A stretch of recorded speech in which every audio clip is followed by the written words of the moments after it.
I'm going to share with you my family's secret recipe for Cape Malay tomato Bredie, which is a spicy South African stew, and it's cooked in the same pot my nan used to use. The key to getting this dish right is all in the onion, so fry over a gentle heat. My nan always used to tell me you need to love your onions, and this is what she meant. You're looking for a beautiful rich golden colour.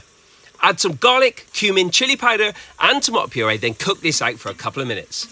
For this, I'm using shoulder of lamb. My nan always used to use bone-in lamb neck, so I'm adding some bones as well, as this will add a real depth of flavour.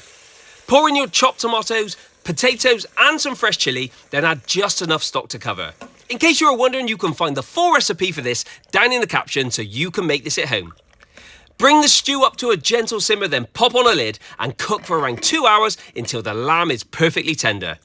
You need to add a little bit of sugar as this will balance the dish perfectly, and serve with a portion of rice on the side. I hope you enjoy this recipe as much as I do. This is absolutely